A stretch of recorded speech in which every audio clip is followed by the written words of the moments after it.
দেখছেন সবার খবর, সবার নজর, বার্তা এক নজর।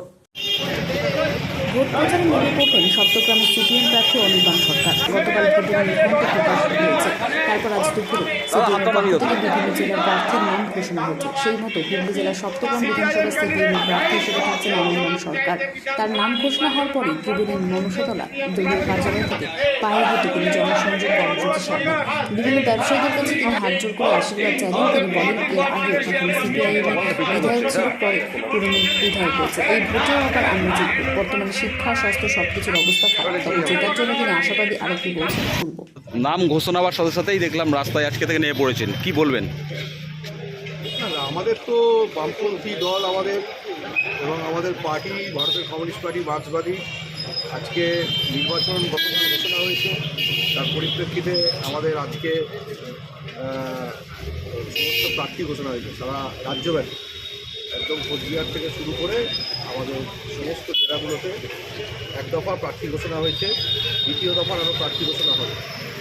এই অবস্থায় সপ্তগ্রাম বিধানসভা কেন্দ্রে বামফ্রন্ট মনোনীত সিপিআইএম প্রার্থী পার্টি আমাকে মনোনীত করেছে, এবং আমাদের কমরেডরা সকলে মিলে আজকে আমরা এই প্রচারের জন্য, প্রাথমিক প্রচারের জন্য আমরা আজকে সমবেত হয়েছি এবং প্রচারের জন্য মানুষের কাছে কি প্রতিশ্রুতি নিয়ে মানুষের কাছে? বামপন্থীরা আমরা বুনিয়াদী পরিবর্তনের কথা বলেই আমরা পশ্চিমবঙ্গে ৭৭ সালে আমরা যখন প্রশাসনের ভূমিকা পালন করেছিলাম, তারপর থেকে বুনিয়াদী পরিবর্তন, শিক্ষা ব্যবস্থা, স্বাস্থ্য ব্যবস্থা, কর্মসংস্থান, কাজ, বেকারদের হাতে কাজ, এই সামগ্রিক বিষয়টাই আমাদের মূল স্লোগান। এর সাথে সাথে মানুষের এই যে প্রায় ৬০ লক্ষ মানুষের ভোটাধিকার চলে যাওয়া, তার মধ্যে এখনও পর্যন্ত সেই কাজ চলছে। মানুষের ভোটাধিকার চলে যাওয়ার এই যে কাজ, এই কাজকে আমরা কখনোই সমর্থন করি।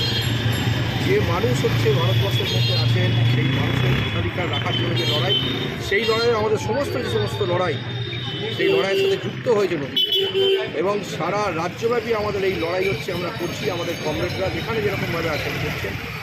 আমরা কৃষকদের পক্ষে দাঁড়িয়ে কথা বলি। আজকে দেখতে পাচ্ছেন দ্রব্যমূল্য জায়গা যেমন আছে, সেরকম যে কৃষকরা আলুর চাষের দাম পাচ্ছে না, ফসলের দাম পাচ্ছে না, আত্মহত্যা করা শুরু হয়ে গেছে ইতিমধ্যে। শ্রমিকদের তো জানেন শ্রমকোড লাগু হয়ে যাবে আর কয়েকদিনের মধ্যেই। তাহলে শ্রমিকদের সমস্ত যা কিছু অধিকার ছিল, এই অধিকারগুলো দেশের যে কেন্দ্রীয় সরকার আইন আনতে চাওয়া হচ্ছে, তাদের থেকে সেই আইন প্রণয়নের ফলে তাদের অধিকারগুলো থেকে তারা বঞ্চিত হবে আগামী দিনে। শ্রমিকদের লড়াই, কৃষকদের লড়াই, ক্ষেত মজুরদের লড়াই, এবং তার পাশাপাশি ছাত্র, যুব, মহিলা, মেহনতি মানুষের সমস্ত লড়াইয়ের ক্ষেত্রে আমরা রাস্তায় চিরকালই রাস্তায়। সপ্তগ্রাম বিধানসভায় একাধিক কারখানা বন্ধ, কি বলবেন? সপ্তগ্রাম বিধানসভায় একাধিক কারখানা বন্ধ হওয়ার পেছনে গত 15 বছর ধরে 2011 সালের পর থেকে সামগ্রিকভাবে পশ্চিমবঙ্গে সারা রাজ্যব্যাপী এবং আমাদের এখানেও তৃণমূল কংগ্রেস প্রশাসন পরিচালনা করছে।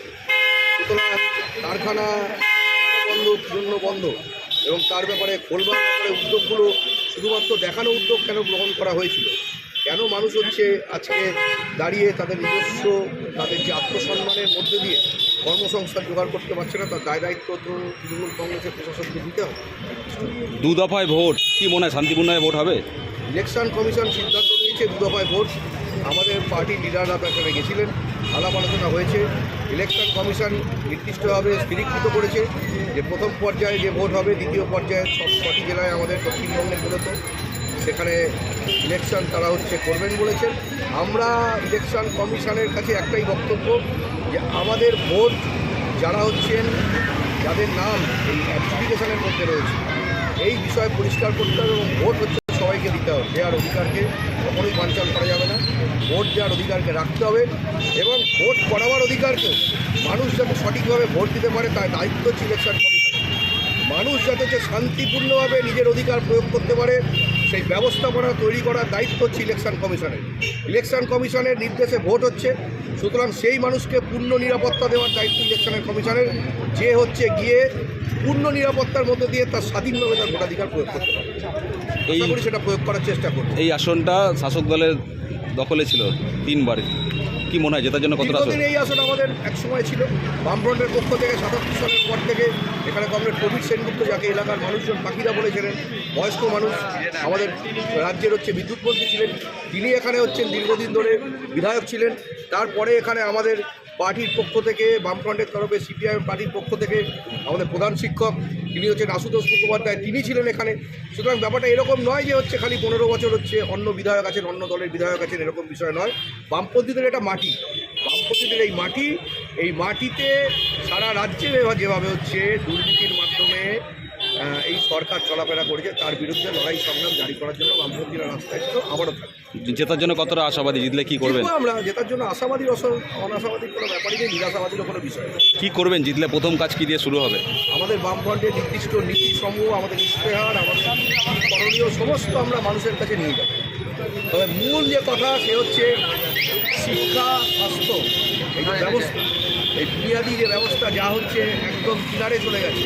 শুধুমাত্র ওপরে হচ্ছে কসমেটিক সার্জারি করে হচ্ছে রং চং করে রেখে দেওয়া, আদপে উন্নয়ন না হওয়া, স্কুলে ড্রপ আউট বেড়ে যাওয়া, স্কুলগুলোতে ছাত্রছাত্রী সংখ্যা কমে যাওয়া, ইঞ্জিনিয়ারিংয়ের আসনগুলো ভর্তি না হওয়া এবং এই সামগ্রিক যে শিক্ষা ব্যবস্থার দুর্নীতি, তার বিরুদ্ধে দাঁড়িয়ে মানুষকে হচ্ছে শান্তির হাওয়া নেওয়া, শান্তির নিঃশ্বাস প্রশ্বাস নেওয়ার যে জায়গা, সেটা আমরা তৈরি করতে বদ্ধ।